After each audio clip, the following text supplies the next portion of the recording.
Stephen Hicks, CEE, and today we have with us Professor Al Gini from Chicago. Professor Al Gini is chair of the management department, and he teaches business ethics in the management department at Loyola. He's also associate editor and founding editor of Business Ethics Quarterly, and he was here today at Rockford College to speak on leadership. Now, Professor Gini, your theme was organized around 10, in effect, subtopics in leadership, 10 critical tasks of leadership. I wanted to just ask you to speak to three of them that I thought were particularly rather important. The first one, the number one top on your list, was leadership and character. Yeah. What do you take the character of leaders to be? Well, I think that, point of fact, it's not just at the top of the list, it's without it, the list doesn't go forward as far as I'm concerned. Okay. For me, a leader, as every individual, is known by what they value and what they believe in. And so I think that what's critical in a leader is that we want a person whose character has been attuned to other issues besides self. Okay. And when we talk about leaders of character, I think what we're talking about is what do they value, what do they hold dear, what's important to them, why do they want the job, and what are they willing to do and not willing to do for a job, which is also an important consideration. So for me, character is about the virtues that an individual possesses and how he or she applies those virtues in the task of leadership. Okay, if you've got to identify three or four of the top virtues, what would you say those are? Well, I think the first one would be to be more selfless than selfish. The recognition that this job is not about me, the recognition that this job is about steward. Now, I'm very uncomfortable with the word steward or stewardship or servant leadership because it immediately triggers off kind of a theological base, shepherd, guardian kind of thing. And I don't mean that. I think steward in the Greek means to be in charge of a household, to be an important agent who is in charge of a household. And so when I say stewardship, I mean you've been hired to manage this household. Okay. And so to me, that leader is being hired. This is a job. As Harry Truman said, this is the best job I've ever had, but this is a job, and my job is to be for others, not simply for myself. Okay, all right, so proper attitudes towards self in relationship to others, okay, and recognizing that there's more to it than just focusing. All right, what else? What there would be key character traits that would... Well, I think we're talking we're talking about certain aspects of truth, commitment, work ethic, and how one sees the democratic process. And by that democratic process, I don't mean simply the American democratic process, how one deals with followers, how one deals with collaborators, depending on what term one like, fellow stakeholders. So I think that that's critical along the line. Now, in that list that I put up, I also talk about knowing oneself. Well, I take that to be part of the character, that one of the factors of a good character is that they've examined self. They know what's important to them. They're not easily blindsided by, a new temptation or a new issue that they hadn't thought their way through. You know, Hemingway once said, divine courage is a good man in a tough situation, a good person in a tough situation. And he meant by that person's already thought through, should I run into that building and save that child? Oh, yeah, I guess I should. I'm a fire person. But they've already thought that through, and then when the situation comes up, they do it. And so I think that part of the requirement for leadership is to live the examined life, to be philosophical. Now, one no longer quotes Socrates from the Republicans when he says in Book 5 that no state will be just until all philosophers are kings and all kings are philosophers. I'm not sure I want to buy totally into that, but I do like that avenue of approach. All right, so I have to at least be philosophical, if not philosophers. That's right. Per se. Okay, good. A second one that jumped out at me on your list of 10 was the importance of vision. And of course, that's a big concept, and we hear a lot about that. Yeah. What is vision? Why does it matter in your take? You know, in the 80s, and George Bush won, how I refer to it, it was the V word, and he kind of poo-pooed it off, and it became kind of this joke, the vision of this and the vision of that. It was like the flavor of the month. But I really think vision is strategic plan and goal. In regard to a company, what do we do here? How do we do it? What's our quality control factor? Why do we do it? And why do we want to continue doing it, et cetera, et cetera. So I think a vision to me includes strategic plans and tactical plans of getting something done. And I think an effective leader at the political level has to offer a strategic plan and a tactical plan that entices people to vote for them.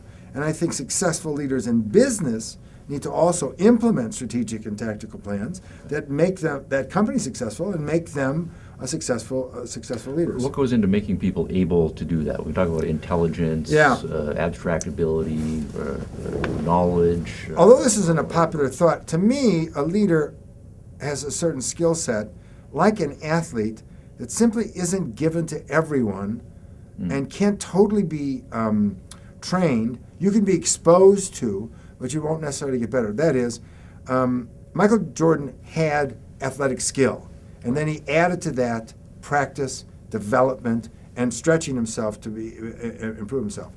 I don't have enough athletic skill. If I took the same kinds of lessons and coaching he did, I wouldn't achieve that. It would be impossible for me to do so. But I've taken enough math courses to be acceptable in math, even though I don't understand numbers as clearly as people who gravitate towards mathematics. So I think that what we're talking about here is this innate talent that's also been trained. The old bewhiskered question is, are leaders born or made? Sure. I think there's a certain talent that is then developed and made better. Clearly, a Nelson Mandela is a perfect example of someone who was well trained. He was a lawyer, after all, with a great deal of experience, and then time to reflect, time to develop. Even in prison, it's a strange thing to say, but really true. He tells us in his writings that it was in prison that I really went to the University of Life, that I was able to reflect and talk about these things, and think about these things. So I think that no one is just born a great athlete. You have this skill set that then has to be directed properly. But I do think there are people who are not leaders, and we've met them, that you wouldn't want them to take a group of 7-year-olds to the ice cream machine. As you say, you'd never see them again. Yeah. Right. The third one that jumped out me was teaching. And in many cases, we think of leaders as just telling people what to do and then they're hands off. But your account was much more hands on. Yeah. So say a little bit more, if you can, about the teaching role that you think great leaders play. Well, you're always going to find the draconian leader. You must do this, and fiat voluntatis tuus is not dead, even if Latin is, and so my will be done, and do it, or it's my way or the highway. But I think the reality is successful leaders empower their followers, and that word is more used in the vision word than to empower. That is, convince them that this is worth doing. Convince them that this is important. Teach it. If you've never thought of this idea, let me bring this to your attention, and let me explain why this is important. I want to convert you. So I think teaching is a really important skill. To simply give orders, and even if you have an effective staff who obeys your orders, is not really getting to the heart of the matter. Because you have to, again, if leadership is about empowering people to be leaders of their own job, they've got to know why they're doing it. They can't just know these are the 4 things I have to do every day and repeat them again and again and again. So I think they have to see that connection. So I think good leaders have an obligation to teach people what they're doing. As parents, when our 5-year-olds wouldn't put on their galoshes and their raincoats to go off to school, or when they were in 1st or 2nd grade, we forced them to do it and made them walk out the door. And we're hoping that they'll recognize that you can't afford to get sick, you can't miss a day's school, you can't miss a day's work. But they've got to make that their own somewhere down the line. And it's only when it comes to their own that it's really lived out.